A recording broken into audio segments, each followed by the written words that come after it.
بسم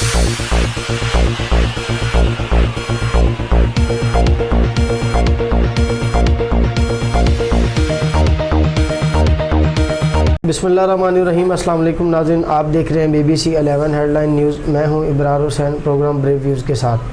پروگرام میں ہم دن بھر کی اہم خبروں پر تجزیہ کریں گے۔ ہمارے ساتھ موجود ہیں تجزیہ نگار اور سینئر صحافی جناب سردار امین خان جتوئی صاحب۔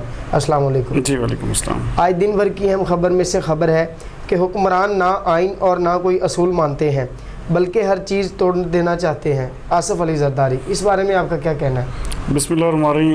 ابرار صاحب، سب سے بڑی بات تو یہ ہے کہ چلیں آصف علی زرداری صاحب کا بڑے دنوں کے بعد بیان آیا ہے جی، تو ہم بھی امید کرتے ہیں کہ اللہ تعالیٰ انہیں جلد صحت و جو ہے جسے کہتے ہیں نا صحت کاملہ عطا فرمائے اور وہ دوبارہ سے سیاست میں اپنا ایک متحرک کردار ادا کریں۔ تو یہ بات انہوں نے اسی تناظر میں کی کہ جو عمران خان صاحب 18ویں ترمیم کے حوالے سے مسلسل کہہ رہے ہیں کہ جی یہ چیز صحیح نہیں ہے یا وہ چیز صحیح نہیں ہے، تو یہ اب ایک نا اوپر لیول پہ ایک صدارتی نظام کی ایک جنگ جو ہے وہ شروع ہو چکی ہے۔ تو دیکھتے ہیں اس سے پلڑا کس کا بھاری ہوتا ہے، لیکن ابھی تک تو عمران خان صاحب جو ہے وہ ظاہری بات ہے ان کے پاس جو ہے اس وقت کوئی مضبوط اپوزیشن نہیں ہے اور وہ کھل کے اپنی شاٹس جو ہے مکمل پائیداری کے ساتھ کھیل رہے ہیں۔ تو دیکھتے ہیں آنے والے وقتوں میں اس کے اوپر کیا ہوتا ہے، لیکن ابھی تک جو ہے یہ آصف زرداری صاحب کا یہ بیان صرف اسی تناظر میں لیا جائے گا کہ ایک وہ سیاست میں ان کی واپسی اور اللہ تعالیٰ ان کو جو جس طرح وہ ایک صحت مند ہو کے وہ بات کر رہے ہیں، مسلسل دکھانا چاہ رہے ہیں کہ میں الحمدللہ روبے صحت ہوں اور ایک اچھی زندگی کی طرف امید کر رہا ہوں۔ صحیح خبر ہے کہ PTI حکومت کے پاس 6 ماہ ہے۔ فواد چودھری، اس بارے میں آپ کا کیا کہنا ہے؟ اصل میں ابرار صاحب آپس میں جو منسٹرز ہیں نا، ان کی آپس میں ایک جسے کہتے ہیں اندر ہی اندر ایک ایسی کھچڑی پک رہی ہے۔ یہ کوئی جہانگیر ترین گروپ ہے، کوئی شاہ محمود قریشی گروپ ہے، کوئی یہ اصل میں PTI کے اندر گروپس بننا شروع ہو گئے ہیں۔ تو ان ساری چیزوں کو اگر دیکھا جائے تو اس وقت جو صورتحال ہے وہ ایک مکمل طور پہ جسے کہتے ہیں بڑی دلچسپ رخ اختیار کرتی جا رہی ہے۔ یہ فواد چودھری صاحب کی جو زبان ہے نا، آپ کو پتہ کہ وہ رکتی نہیں ہے۔ انہوں نے جو محسوس کرنا ہے یا جو کہنا ہے وہ کہہ دینا ہے۔ تو اب اس حوالے سے دیکھیں، عمران خان صاحب نے بھی کہا کہ جی آپ اپنی حدود و قیود میں رہیں اور اس چیز کو جو ہے نہ کریں۔ تو یہ ایک بیان اسی تناظر میں ہے کہ یہ اندر ہی اندر PTI کے پھوٹ پڑ چکی ہے۔ اب دیکھتے ہیں کہ یہ کب نکارہ اس کا جو ہے نا بولتا ہے۔ تو ابھی تک تو فواد چودھری صاحب جو ہے نا اکثر جسے کہتے ہیں کافی دیر سے اس کی اشارہ کر رہے ہیں، لیکن دیکھتے ہیں اب کیا ہوتا ہے آگے۔ صحیح خبر ہے کہ وزیر اعظم عمران خان کی فواد چودھری کو سیاسی گفتگو میں احتیاط برتنے کی جی بالکل، میں وہی بات کر رہا ہوں نا کہ بھئی ان کو ایک کہا گیا ہے، بلکہ یہ مشورہ نہیں دیا گیا، یہ عمران خان صاحب کے کہنے پہ ہی فواد چودھری صاحب بیان دیتے ہیں اور پھر اس کے بعد یہ سارا ایک چکر ہوتا ہے۔ یہ ایک جسے کہتے ہیں ایک ایسے کیسے ہو سکتا ہے کہ ایک وزیر ہے اور وہ اپنے وزیر اعظم کو جسے کہتے ہیں بائی پاس کر کے اپنی مرضی سے کوئی بیان داغ دے۔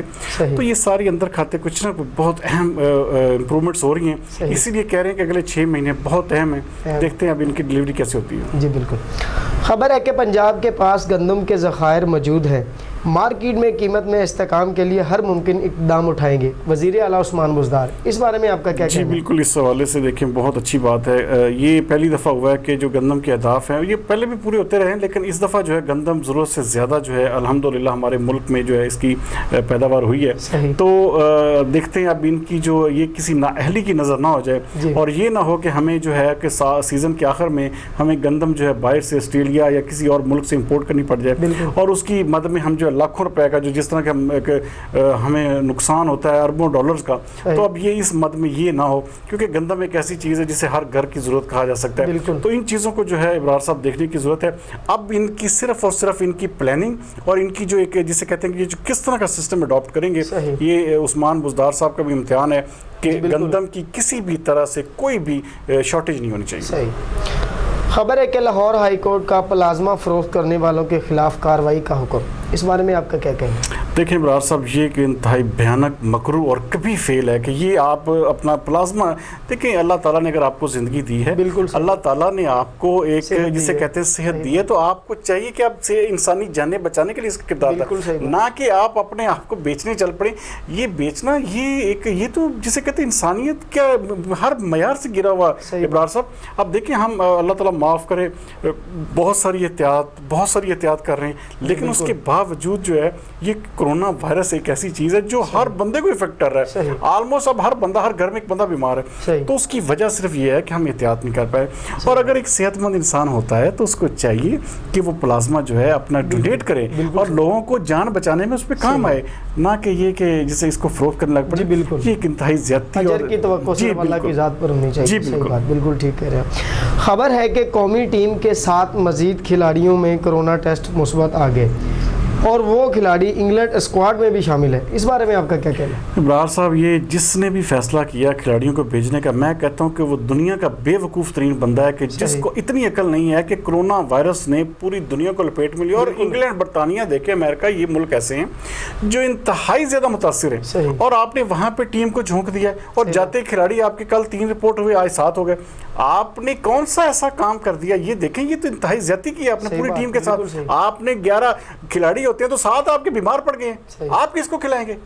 کیسا بے وقوفانہ کام انہوں نے کیا ہے. یہ ابرار صاحب انتہائی غلط اور انتہائی, جسے کہتے ہیں نا کہ ایک بے وقوفانہ طرز عمل پاکستان کرکٹ بورڈ کا, جس کی جتنی بھی مذمت کی جائے کم ہے.